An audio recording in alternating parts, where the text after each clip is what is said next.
So you remember the Mahabharat serial? उसका जो Yeah. Drama होता था महाभारत का, उसमें गीता का एक श्लोक था. And this was the श्लोक. Where is it gone? One sec. Yeah, so the श्लोक was, I will share it with you so you can see it.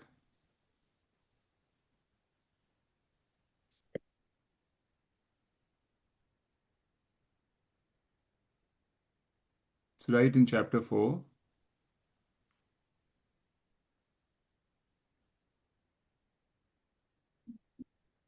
Do you see it? Yeah, So, we okay, so do. this is the श्लोक. You must be remembering it. You know, they used to go like, यदा यदा हि धर्मस्य ग्लानिर्भवति Bharat अभ्युत्थानम् अधर्मस्य तदात्मानं सृजाम्यहम्. And then he used to go on, परित्राणाय साधूनां विनाशाय च दुष्कृताम् धर्म संस्थापनार्थाय संभवामि युगे युगे. You remember this? Nope. It was No. like it was always there. This was the only shlok which was there in Mahabharata. It's very Uh-huh. well known shlok. Okay, yet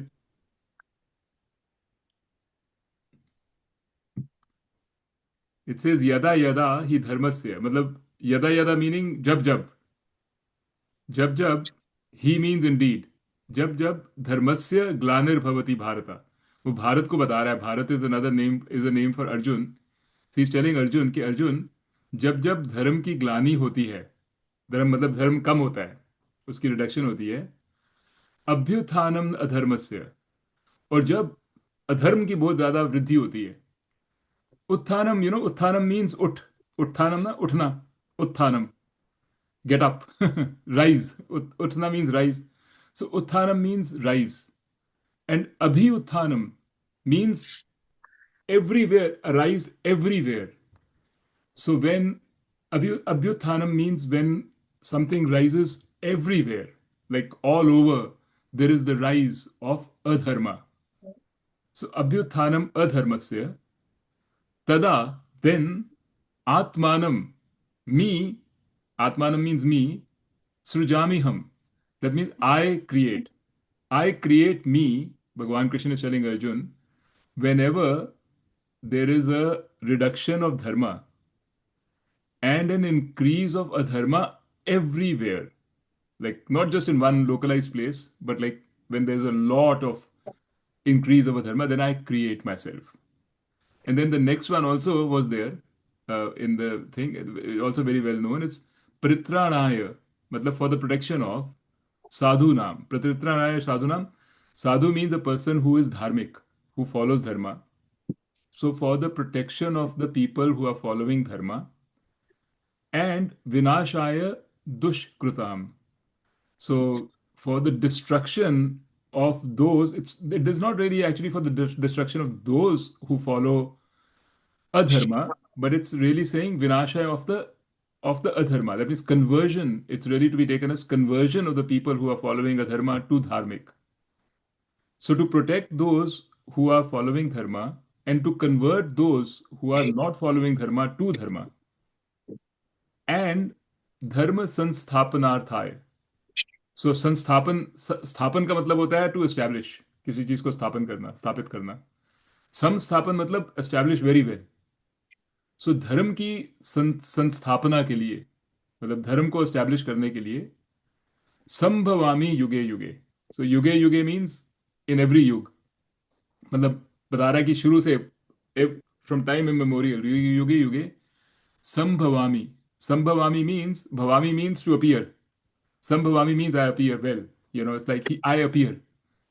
Whenever there is, whenever there is a reduction in dharma, and an increase in adharma everywhere, then to protect the people who are following dharma and to convert those who are not following dharma into dharmic people and to establish the dharma in the world, re-establish the dharma in the world, I appear. I appear. So that is why this is a very, very well known and popular verse, because it's a very hopeful verse. It kind of says, "Ke, don't worry. If there is a lot of adharma happening in the world, I will take care of it. And then, Swamiji explains this. He says, what happens is when there is a lot of adharma, then the dharmic people get scared Mm. because they get cornered, and they are not listened to. They are being subjected to prosecution and Mm. all kinds of uh, atrocities. So then they pray, and their prayers are what then brings Bhagwan as avatar to this earth to re-establish the balance, to re-establish dharma. Okay. So one somebody asked Swamiji the question, okay, Swamiji, then Abhi, what do you think of right now? Is Bhagwan going to appear again now? So Swamiji said, you have to consider the word abhyuthanam. Abhyuthanam means when there is a rise of adharma everywhere. He says that is not the case now. He says, for Ah, example, right now, if you listen to Gita, you'll see there are a lot of people interested in the Gita. And people who teach Gita are respected. So there's a lot of demand for Gita. People want to listen to Gita. He said when the time comes when people throw stones. Mhm. Oh, Billu is joining. gosh. Hi, Billu. So when the time comes when people are throwing stones at the people who are preaching Gita, then you can say it's abhyuthanam of a dharma. When like 80% of the world is adharmic and 20% is dharmic. Mhm. When you come to that stage, that's when avatar happens. But that's really funny because Krishanji's avatar apparently happened during the time when it was much more dharmic, right? Well, When we don't know. We don't know. Every time, and that's the other thing. We all this shlok has been famous all the time. So every time people feel that there is a preponderance of a dharma, this is a constant kind of uh, refrain in the world of samsara. well, but usually it's taken like at the time of Ram and Krishna, like Ram was much more, Well, Ram was an avatar, so yeah, Ram was an when, avatar, right? yeah. So Ram came and Christian was not. established dharma. And Christian was. I'm just saying those times are meant to be more dharmic than now, I think. But maybe, I don't know. Anyway, it doesn't matter. No, no, they are not. You can see like Yudhishthir and all. Yudhishthir was terrible. So, and when Ram was there, all this Ravan and Kekai and all of these people were there. So times were always, there's always been, in fact, actually, I wanted to talk more about this with you guys because this one, it's popular because uh, people want dharma. Good people want dharma. But now I told you we are in chapter 4. Last time I told you, right? And chapter 4 is a very fun chapter, but it's not an easy chapter. It's going now from Karam Yoga, plain simple Karam Yoga, which we were used to, which I heard about, to Gyan Yoga. So it's Gyan Karam Sannyas. So we have to start challenging ourselves a little bit. We have to think less like samsaris and more like philosophers. So if that is the case, so I mean, I'm going to assume that we are all ready for that kind of discussion. So I have a simple question for you guys, which is that if Bhagwanji is all powerful, comes and let's say he comes and establishes dharma and everything, then why is it that after a few years, again, a dharma comes? That he has to come again next year, next yug, to again re-establish dharma? Is he so ineffective? His change management skills are not good or what? Or he doesn't understand people, he thinks people will be dharmic and then they, disappointing and become a dharmic, It's right? because of the way the world works. It's created and then it has to be destroyed. There has to be some reason for all that. Yeah. So then the cycle keeps going on. Yes. I mean, imagine now, ये जो दुष्कृता होते हैं ना, दुष्कृत, these are like the demons. So these demons also pray to their own gods. They pray to prets वगैरह को pray करते हैं. And when Krishna Bhagwan comes, these demons must be thinking, "Oh my God, the world is coming to an end. What is going on? My security is gone. Like, I don't like this world. It's too much dharma here. I'm comfortable with adharma. I'm just making it, just jumping that kind of Mm. thought exercise. And their gods must be saying, don't worry. I will make sure that adharma happens again, Mm. right? And it does. It does happen again. So what chapter 4 is actually going to take, it starts from here, but what it's actually going to get to is what's called the pair of opposites, dvandva. Checks and balances. Well, the pair of opposites. Okay. Okay? It's called dvandva. That means wherever there is good, there is evil. Wherever there is happy, there is sad. Wherever there is pleasure, there is pain. You know, wherever there is pap, there is punya. And our philosophy, our culture is all about both together. If you see, all our Puranas also, Puranas jo hote hain hamare, they're all talking about continuous war between Devatas and Asuras. Asuras are supposed to be the evil ones, and Devatas are supposed to be the good ones.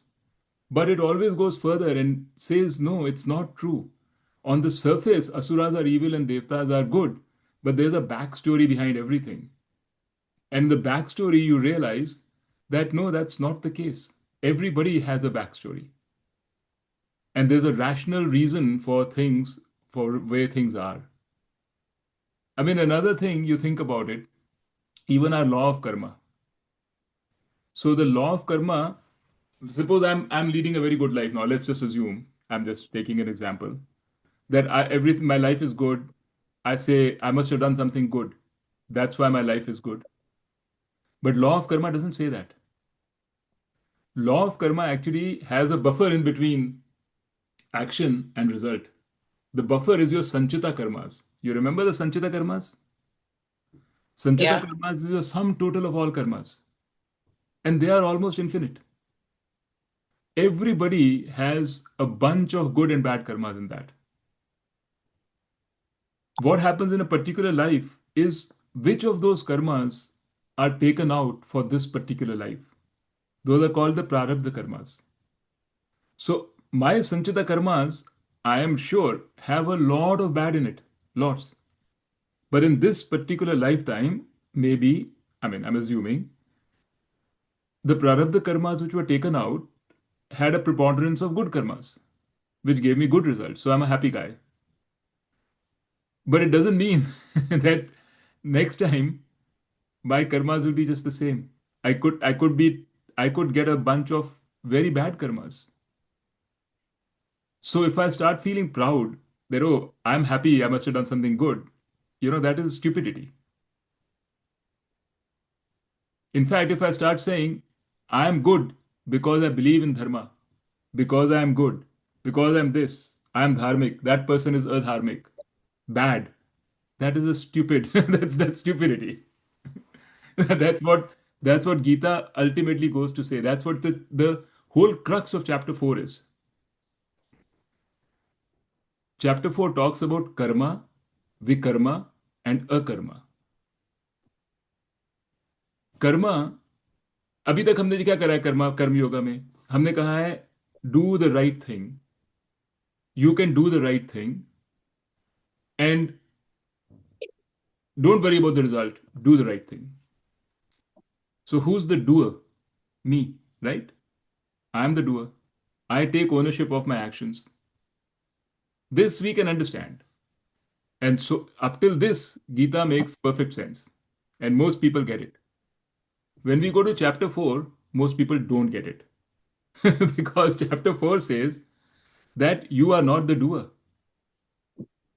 It says what you have to do is rise from the good action and the bad action. Good action is prescribed action, that is karma. The bad action is vikarma, the action which is not prescribed. You have to rise from both and realize that you are a karma. A karma means an action which has no consequence. In other words, I am not the doer. So Even Vedanta tells you that sometimes it's maybe you don't need to go if your first step, your first job is to make sure that your karmas are less and your good karmas are good. So first you have to be in, we are all in the pair of opposites. So first job is to understand that we are in the pair of opposites and make sure that we are on the good side, the dharmic side of our pair of opposites. That's the right prescription for 99.9% of the people, 99.9% of the time. And that's what we all get from the Gita. Do the dharmic thing, do the right thing, right? But then Gita goes beyond this also, which is not necessarily for everybody. It says that you have to be निर्द्वंद्व. निर्द्वंद्व मतलब आपने सुना होगा निर्द्वंद्व का, बड़ी जगह आता है गीता में, अभी तो बहुत आएगा. You listen to it, I am just introducing it to you. तो निर्द्वंद्व means above the dvandva, above the pair of opposites, the good and the bad, evil and good, all of that. So no, I'm saying all this, but I just I'm I hope I'm not if you guys don't agree or you feel differently, you must say, okay? It's not like these are difficult concepts, and they seem very theoretical. They seem very like good to hear and good to talk about, but very hard to do, which is what they are, very hard to do. But the thing is that Gita lays out this path. So we are I just want to share what is in there in that path. So then we can, we are not there at that stage yet. We are still trying to be Karam yogis. We are still trying to do the right thing to solve our issues and all that. But down the line, this is where the path leads to. This is where spirituality leads to, which is um, be a akarma. And chapter 4 is all about akarma. How to be a karmic, what does it mean to be a karma? And you'll see there are so many beautiful verses, you know, about last time also I was telling you, there's a verse about a person who says, the one who understands that even while doing action, I am not doing action. And even when I am not doing action, even in an inaction there is action, and in action there is inaction. If you understand this, you've understood Brahman. This is these are the kinds of verses which will come down the line. But I'm just giving you a preview. Okay. Very confusing. Yeah, very confusing. Because see, up until the time that we say, I see, पहले तो हम सोचते थे, पहले हमसे को बताते थे गीता में हम सुनना था, I am the doer and the results are in my hand. I am the one who is responsible for my life. अपना कर्म मैं खुद बनाऊंगा. I am the creator of my own destiny, right? This is what we teach our children. This is what I've learned also. This is what we've all learned. And it's true. But that's true at a particular level. You want to go, you want to have a deeper understanding of life, of things, then you step away from that and say, what is really going on? And you realize, you know what? Then Gita says, you know what? You may be doer, you may be doing the things, but the results are not in your hand. That itself is a huge step. And we've been talking about this for the last 1 year, that you are the doer, the results are not in your hand. To understand that fully also requires a lot of, you know, effort or understanding or time. And that's the essence of Karam Yoga, which is do the right thing without thinking too much about the result. Because why do you waste time thinking about things which are not in your hands? Make your effort. Everybody, we all get it. We can apply it in our life. We can see how this can work after some effort. So we changed from you are the controller of your own destiny to you are the doer and the results are not in your hand. Now Gita takes one more step. Okay. After you've kind of established here, then it says, hey, by the way, you are not even the doer. You are a karta. To really understand who you are and what you are, you have to understand what is the difference between you and the entity which is doing all this. What are you really? You are not the actor. You're not the doer. So you can imagine if you try to read the Gita without someone explaining to you, If you truly understand these verses, or like read the translation, you can get totally confused. But this is how Vedanta and the Gita work. They take you step by step by step to their vision. Can You I won't. ask a question, Nitu? Uh-huh. Yeah. So, are you then saying that we are just a puppet? Somebody's pulling our strings? No, no, no, no. We are not we are the puppet master. The doer is How the are we the puppet. puppet master? Yeah, that is what we have to understand through chapter 4, right? But I can tell you already, to answer your question, that is not true. We are not the puppets. As long as we keep thinking that we are this body and this mind, right? Then we are the puppets. We can convince ourselves by saying, no, no, no, I'm responsible for my action. I can get results, right? But actually we are puppets. Because कल को क्या हो जाए, when you fall, what may happen, किसी को क्या पता? Your best laid plans can go to waste like that. So you are a puppet. Or I am a puppet, let's say. I don't want to say you. Like my plans can go for a toss. There have so many things that happened in my life, my plans have gone for a toss like that. That's why I came to the Gita in the first place, because I realized my plans are all going for a toss. What the hell? Right? So that's So why. one question, Yeah. I also have a question. Uh, But see, then if you said that what we are doing is the sum of our karmas, what we've been assigned the karmas, maybe the good or the bad. Then if we are not the doer, then how did we build up that yeah, yeah. that bank of karmas? Correct, correct. That's what I'm saying. It is very confusing, and we really have to go into chapter 4 to try to understand it.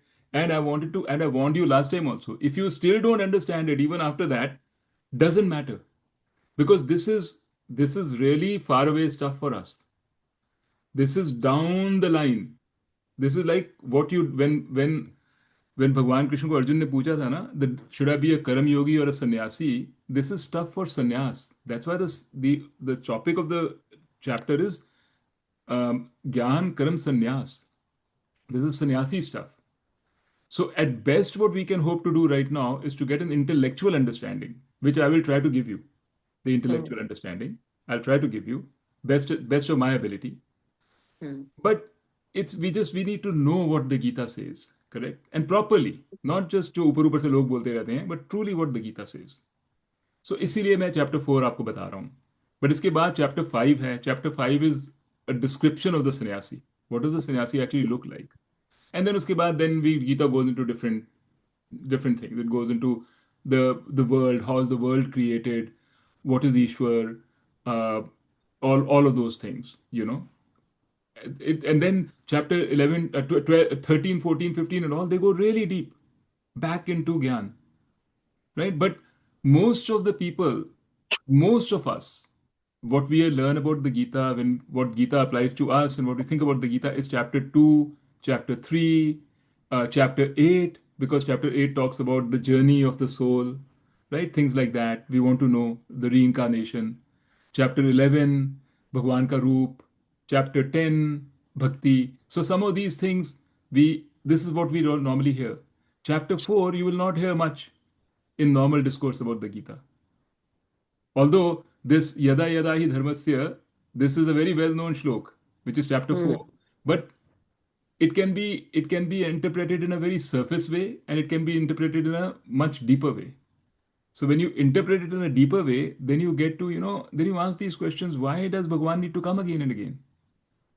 Why, what is the equilibrium? What is the real state of this world? And what it's saying is that the real state of the world is dvandva. It is not even the state of the world, it's our state of the mind. Actually, what it's saying is a samsari, this dvandva which we see, good and bad, evil and all this is not the world. The world is just fine. Our mind creates this. Our mind creates these distinctions of good and evil, of, desirable and undesirable. These distinctions are created by the mind of a samsari. So this is the feature of a samsari. I told you the last time, the same me can be a samsari, can be a yogi, can be a jnani. When the jnani looks at this world, he sees sameness in everybody. He sees God in everything. There is no evil for the jnani. Whoever he looks at, he will see he will be able to see this is the working of God. This is how it is. There's no judgment being passed on on either yourself or the person. When you're passing a judgment on a person, you are actually passing the judgment on yourself. When you say somebody is bad, you're trying to say I am good. That is the subconscious motivation. Is the reason why we say somebody is bad. Because we want to say, I don't want to be associated with that because then I will become bad. I am good. That's what you're trying to emphasize when you say somebody is bad. So, this division is created by the samsari mind. The jnani mind doesn't create that division. So, the same world we are living in, the same body, everything, depending upon our mental state and our makeup, we can be a samsari or a jnani. And Gita is trying to take us from samsari to jnani. In between is yogi, right? The transition. In the beginning part of this yogi is Karam Yoga. So in the beginning part of the yogi is about you are the doer and now give up the results. Tyag the results ko. That's the beginning part. And then from there you proceed to a Gyan part, which is Nirdvandva. You know, like you are neither the doer nor the owner of the results. You are a karma. And that is really, really complicated. Okay. I didn't intend to go this far today.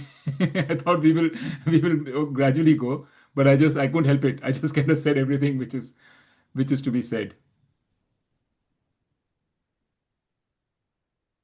Do you understand the layout? Do you understand what I'm saying in terms of the layout of the whole thing and what Gita is actually trying to say? What are these different parts? How it's taking us step by step? Do you see that? Do you see a plan in the Gita? We do. 2, 3, 4. You do, right, Suresh Bhaiya? He does. He Yeah, does. there's a plan. There's Yeah, a there's a plan for plan. everybody, and that plan is explained in 18 chapters here. Yeah, If you go through that, yeah. We may basically, not in understand my all the opinion, elements. Yeah. Sorry, go ahead. no, that's right. That's what I want to say. Ah. There's a plan. There's a plan. There's a plan. Yeah. And it's very difficult. That's why they say it's very difficult to truly understand the the parts of the Gita which are deep philosophy, deep gyan, as long as we are so much in love with our ego. When we are in love with our ego, when we are in love with ourselves, and we are all about trying to tell ourselves how I'm good, how I'm worthy, how I'm better, when our focus is all there, it's very hard to understand Gyan. So the first course of action is to work on yourself through Karam Yoga. Just kind of get a little bit of control over your own mind, over your own self. Once that is achieved, then you proceed to Gyan. But that is the problem of today's time, right? Everything is there in front of you. Whether we are ready for it or not, it's all there. अभी आप देखो, children, they have all these iPads and they have access to everything. They don't have the maturity to be able to deal with it properly, but they have everything, so they get addicted. So now we've also, पुराने ज़माने में इतना नहीं होता था. पुराने ज़माने में the guru used to take you step by step. वो पहले कहते थे तुम 12 साल हमारे पास रहो, कर्म योगी करो, उसके बाद हम आपको ये रहस्य बताएंगे, गीता का रहस्य. Now there is no रहस्य, it's all here. It's still a रहस्य because we don't understand it, but it's all there. So that's the way it is. There's something else I was going to tell you. Yeah, so right now our job is really to be good Karam yogis, to improve. So akarmic actually means what it means is, you remember हमारे को हम कहते थे कि there is, if you look at ourselves, right in the beginning we said there is a physical body, sthula sharir, then there is a subtle body, the uh, subtle body का क्या नाम था? सूक्ष्म शरीर. सूक्ष्म शरीर.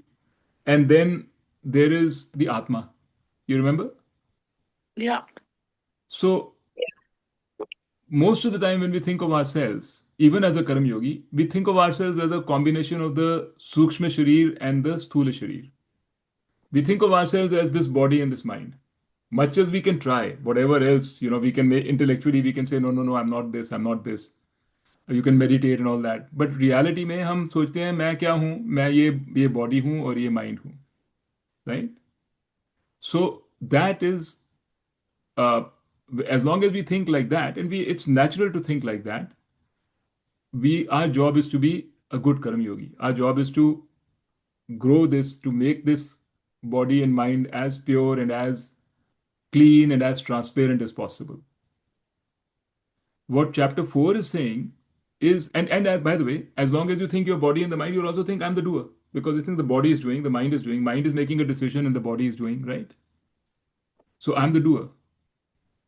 But the moment you start saying, which is the real thrust of Vedanta, if it starts saying I am the Atma, then you can't say I'm the doer, because because Atma doesn't do anything.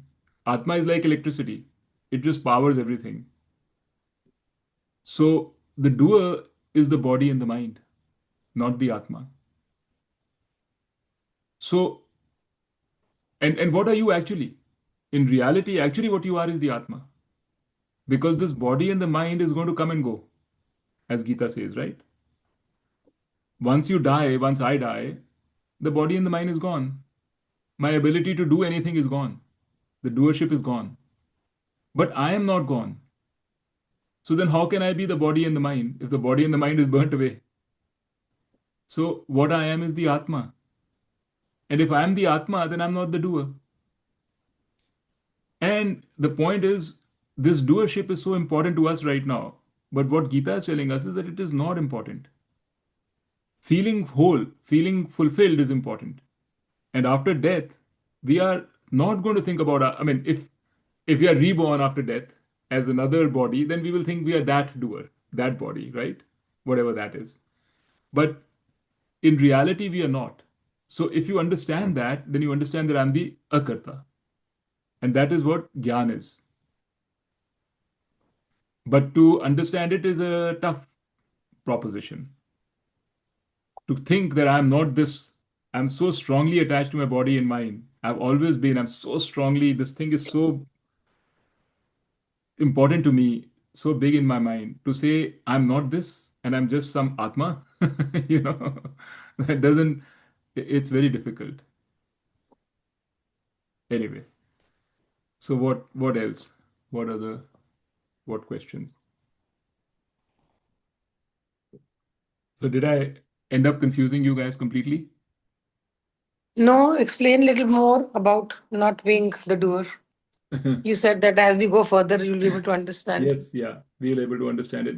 First, you will understand it conceptually as we Yeah, get first chapter the 4. concept we've got, but to Yeah. make it real, we need a little bit more Yes, explanation. to make it real, you have to just get more and more and more familiar with it. This new thing that has come into your head, it's not the first time I've told you this. I've told you this before also.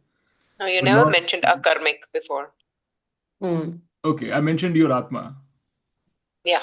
right? So Atma is not the one who is doing, the body and mind is doing. So it's a small step from there to a karma.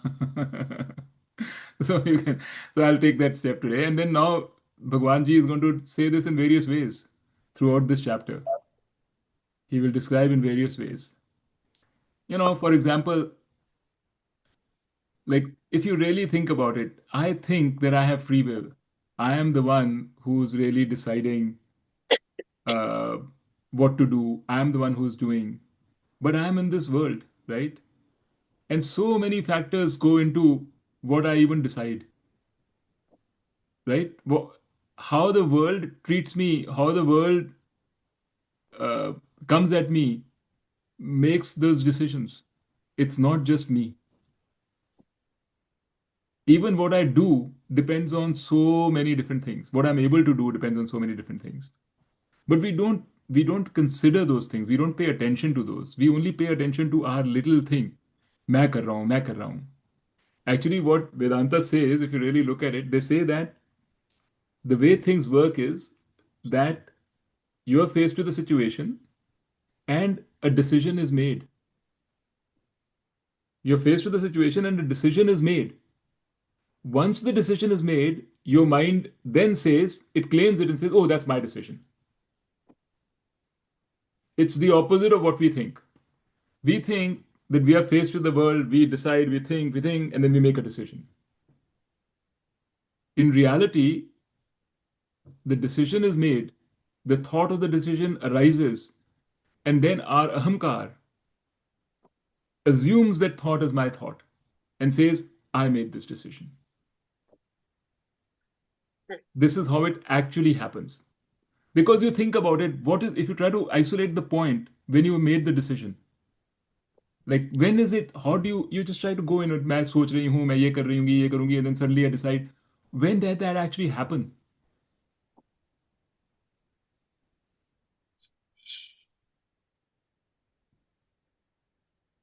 When that happens. This has actually been proven. It's a scientific fact. They did experiments on that. What? That, you think you've made the decision and then acted, but actually you act a microsecond before, and then you feel like And I then can you send you then the a thought comes video to of you. this. So first the thought comes about what has to be done.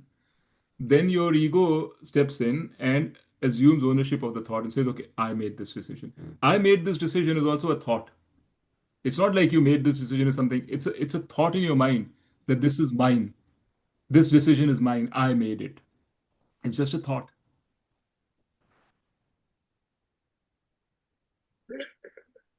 Anyway, So, it's really decision. complicated. So decision is made by God. You mean? Is that what you're saying? I'm saying that the decision is, if you think what is God? God is the world, right?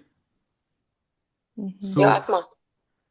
your Atma or the world, I mean, let's say Yeah. we're talking Vyavaharika, then the decision is made by the collection of the system, the collective system.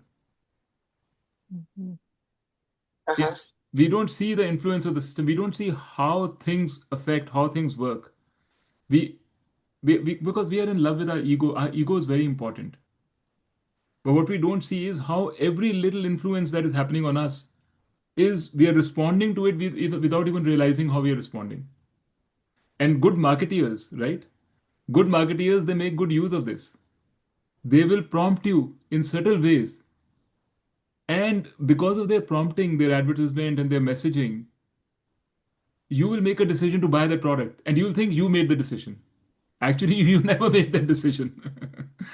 it's the it's the marketing messages which made the decision for you. And not just you, many other people like you or me, everybody.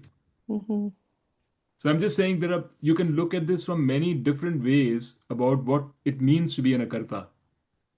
What is really happening? So this is a superficial way of looking. I'm just giving you the examples. Another way which Bhagwan Krishna or Gita is looking at it is by understanding Atma. What are you really? You are the Atma, right? But the thing is, I keep saying this again and again, that this is good to understand. It's good to know at this stage because this is in the Gita. But what we have to do is what we have learned in chapter 2 and 3. You remember that, right? We said you have to introspect. At the end of the day, you have to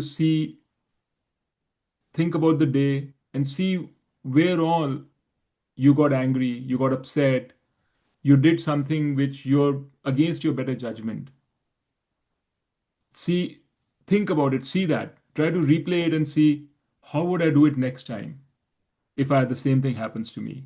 So that kind of an introspection at the end of the day. Then chapter 3 gave you other clues. It said, rituals are important.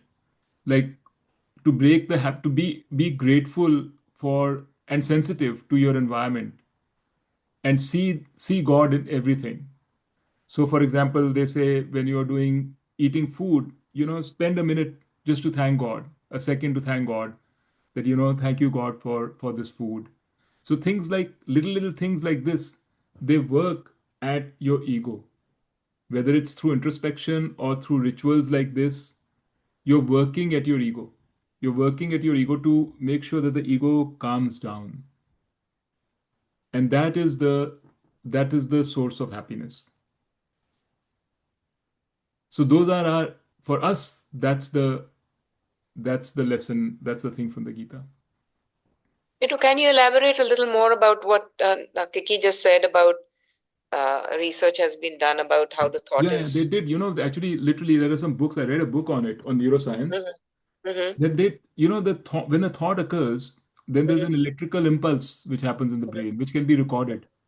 Mm-hmm. So, um, so they did some research with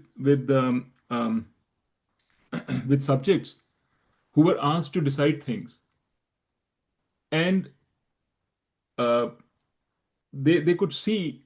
I mean, I don't exactly remember now how they measured it, but Mm-hmm. they realized that there was a microsecond, a very small gap between the thought occurring and then later on the thought that, okay, I made the decision now. They made the decision when they thought that they made the decision had been made uh, some fractions of a second before that. And they did some measurement. And I mean, Kiki must have read the same book.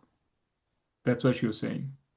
But then that's the intellect making what mind, intellect, whatever that's making, and that's intellect is not Atma. Intellect is making that decision It's not based a, on yeah. everything. So the way to, yeah, you can say that again, this is because you're trying to take ownership, right? But what is happening is that everything, what is happening is a thought. A thought is occurring. So in your mind, in your brain, the brain is not a, is not a the brain is like a computer, correct? Yeah, So yeah, it's not like the brain is not doesn't have an ego. So yeah, the brain may the a thought occurs in the brain, which that yeah, thought describes the problem. yeah, Another thought occurs which describes the solution. yeah, But maybe the thought which describes the problem happens first, the thought which describes the solution happens later. But it's occurring in the brain, it comes to the brain, yeah, right? It's not as yeah. if you did something to, once the thought comes, after that, the whole machinery of, oh, okay, I had the thought of the problem, I have the thought of the solution, I came to the answer, this conclusion. That is what is the role of the ego. But Nitu, if you're dead, neither your brain is going to get the thought, neither is going to make any decision. But who's dead? If the Atma is The- gone from your body, No, the Atma never goes from the body. That's a different thing. Atma is like Turiya, right? So Atma is always there. yeah, But see, I understand okay, what you're saying. What you're saying is that when this whole thing is dead, they're gone, there is no decision, and that is exactly correct. yeah, When the brain is gone, even the yeah, ego is gone. Correct? yeah, yeah. So the one who's assuming that a decision is to be made is the ego. Yeah, how can you infer that? How can you infer that? Because the thought is going into your mind and intellect, and your intellect has figured it out. Okay, this isn't the right decision, and Yeah, yeah, then but it. what do you when you say intellect has figured it out? Tell me the process of how intellect figured it out. What did you do in order to make the intellect figure it out? What did the ego do? I don't know what the ego did, but it's through the senses and the perception of what the problem was. You gather the information, you have some No, no, no, experiences, no, no, no. What do you mean you gather the information? Your senses gather the information, right? right? The senses give Yeah, it to the brain, yeah, right? Where is you in yeah, this? And the brain decides what has to be done. The brain makes a decision. The thought comes through. The ego then assigns that say and says, I did it. Where is you? Where is the you in this whole thing? You is your senses. Is your senses at play, right? When the That's what thought I'm is saying. coming into you. The senses. But who are the you whose senses are playing? What are you? Are you different from your senses? See, you got to think deeper than these things. Like if you just leave it at the surface, then we will also say, yeah, your senses. But what is it you which is different? What is that you which is different from the senses that you say it's my senses? This whole thing which says it's my senses is just a thought. It's a thought in my head which says these senses are mine. That thought is called the ego. It's called ahamkar. It's not, no, I don't mean ego in a bad way. Ego is a technical term. It's a technical term in Vedanta. Ego is called the ahamkar. Ahamkar is a thought. It's a thought which assigns things to you. It creates a you and then assigns things to you. I know Nittu, this is, my senses is different from your senses. I Yeah. may taste something and say this is less bitter, you find it more. So it is assigned to me. This is what I am feeling, but and you are feeling differently. So I understand, Billu. I it is totally get me. it. I get what Hmm. you're saying. My question is, Hmm. tell me who is this you who is feeling differently? Where do I you mean, I draw would say as a the line? human sansari, I would say it's me as the body. Yeah, me and the body and the mind. Yeah. No, I mean, but I would so not consider it the Atma. It is me as a body and the mind. correct. So me and the body, but I'm saying, let's so body, your senses are part of the body. Right? So your eyes are you, Yeah. right? But we are saying it's through the eyes that things are happening. You're not Hmm. deciding. Like, I mean, I don't. It's too much. Maybe we'll discuss about it more next time. Let me just leave the thought with you guys. But you think about it yourself a little bit and really try to see, because what now Vedanta is trying to do at this point is it's going to dissect these these things, these little experiences, these little assumptions that we are making about ourselves. We don't have to do it. It's not going to give you any practical benefit tomorrow. The more important thing is the stuff we learned in chapter 3. But if you are interested, if you want to really philosophically understand, this is how we'll have to do it. We'll have to truly question ourselves. When I say my eyes, which is the me? And then see whatever answer you come up with, try to question that answer and see whether that answer makes sense. It doesn't have to be between you and me. You can do it within yourself. But that's the process that you have to go through if you really want to understand. Because what you'll find is that this me, what I call me, is impossible to define. I'll ask you, where is this me located? Is it located in your head? Is it located in your heart? Is it located in your feet? Where is it located? This me who is assigned, who's saying this body is mine, this eyes are mine. Where is it? And when you're not thinking about anything, when you're absorbed or you're sleeping or absorbed in something, there's no sense of me, then the me is gone. But the experience is still happening.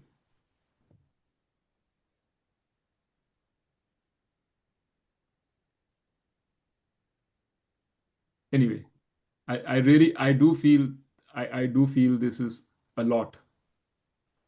It's a big, But what Gala, what it is that okay, we take it as a concept, but actually, I don't know whether this is going to benefit us. This is just, hmm, this is just being very, very philosophical and correct, trying correct. to go into the crux of it, which Yeah, is, I feel that only a very intelligent mind can correct, do correct. it. Yeah, yeah. I feel, I don't know how it's going to benefit me. No, don't do it, na. Just forget हाँ about it. मैंने समझ नहीं आती कि बिल्कुल, मतलब बिल्कुल. I as you totally said told you right in the beginning. Gita का जो chapter 2 and 3 है that is I think more for us to become as you Yeah, said become a karam yogi and be on the path yeah, from sansari to yogi to try to become a jnani, correct. start thinking like that. But I don't understand this me. My senses are of course mine, that is they are different Uh-huh. than yours. How I don't understand what this me is about. So then don't, What is na. me? Forget it. I'm telling you हाँ already. फिर दोबारा. हाँ मेरा In बहुत fact, actually, there's complicated another लगा way. I बहुत was complicated recently लग रहा है listening. तेरे को पता है, हम्म there are two, three kinds of Vedantas. Hmm What we are doing is Advait Vedanta. Hmm Advait Vedanta is basically says that you are Atma, and that Atma hmm is the same as Paramatma. That is what Advait Vedanta says, and it's the hmm most complicated Vedanta of all. Correct? But we there's should have also started another. with a simpler one There's also before we Vedanta. reach this level. Unfortunately, the tradition that I have been involved in is Advait. But there is hmm another Vedanta which is called Dvait, which is the hmm ISKCON Vedanta. ISKCON सुना हम्म ना आपने? या That is very simple. The way it describes chapter 4 is actually very, very different. It just says to be an it says that karma, it also says there is karma, vikarma, and akarma. Karma is doing the good prescribed deeds. Vikarma is doing the wrong deeds. Both agree. Advait and Dvait both agree. But it says for Akarma, Karma. anything you Hmm. do in service of God is a karma. Hmm. Is a karma. That's what. Hmm. Whereas with Advait Vedanta says doesn't go that way. Hmm. Advait Vedanta says, let me truly understand what I am and how I am an akarmic. That you're an Atma. So Advait Vedanta takes a very complicated philosophical route, which we Yeah. don't have to take. We can just say that akarma means doing something uh, for God, doing something in service of God. So Hmm. everything that I do, so basically it says you are not the enjoyer. How it describes it is says God is the one who is enjoying. So मैंने सुना था इनका स्वामी जी का एक द्वैत स्वामी है. He said हमको बड़ा प्रेशर होता है कि मुझे एंजॉय करना है, मुझे ये एंजॉय करना है, मुझे ये एंजॉय करना है. He says forget about that pressure. कहते हैं half of hour tension is this only कि हमको ये एंजॉय करना है, ये एंजॉय करना है. मैंने हॉलीडे में जाना है, I have to enjoy the holiday. Then I have to go here, I have to enjoy this movie. मैं ये भी मिस कर रही हूँ, मैंने ये एंजॉय करना है. So half of the pressure is that. He says you forget about thing that. Say that the enjoyer is God. You just do what needs to be done. And if you just do things in the service of God and God is the enjoyer, you will enjoy. That is his concept of akarma. Doing things not for yourself, but for God. That's as good as a karma. And that's a pretty practical, good way of looking at it. And that in that concept, God is separate from you. Absolutely. That is the Dvait. In Dvait, God is always separate from you. You are Atma. You are this. You're still an Atma. You're not the body and mind. You're still an Atma. But you have your own He's Atma. Paramatma. And He's Madhu Didi Paramatma. has her own Atma. And Rupa has her own Atma. Suresh Bhaiya has his own Atma. And God is a separate Atma. And God's Atma is like the Paramatma. It's like the most pure Atma, Ultimate. ultimate Hmm. Atma. So that may be a very good concept. That actually is easier to understand and keeps the focus on just Karam Yoga, keeps the focus on doing the right thing. Whereas Advait Vedanta is really not for everybody. You really have to be a person of a philosophical bent of mind Yeah, yeah. to That's be what an I Advait also Vedanta. feel. Absolutely true. And there is no need, we हम इतना ही कर लें वो बहुत है. Bye, honey. So Okay. when we go through chapter 4, I'm going to give you both perspectives. Yeah, I was going to say that maybe it'll be easier for us to understand if you give us both. Yeah, If you Both have perspectives. them, yeah. give us Yeah, I both have them. perspectives. I have them. Yeah. I'll tell you more from the Dwight perspective. It's Yeah. just easier and actually less confusing. Yeah, that's what I feel. And I really feel because we are still starters to get into such complicated philosophy, it's very difficult to understand. I think we should start from less and then if we cross this stage, if we can, then go to the upper level. Yeah, Billu, you've been saying this for a long time. I completely get it. It's not, we Because are not Nittu, the but same. what I tell you one thing, you know what? You are very different. You are very, very philosophical. Okay. Ah, So you are very different from all the rest of us, believe you me. yeah, I understand. Tera bent of mind, jo hai na, Nittu, you've been reading books and all since so many years. And you have the thing that you go into the crux of everything. Your personality is very different. Correct, correct. That I is know. why you have taken more towards the Advait because that was what was more tempting towards you Yeah, because yeah, you felt absolutely. that Dwight was very simple. You always want to do more complex. I know Yes, yes, you. that's true. You It's are true. always the one who wants to understand the more complicated. Correct, correct, Your nature is different from correct. what I feel the rest of us. I feel that we need to be taught a little bit more simply than so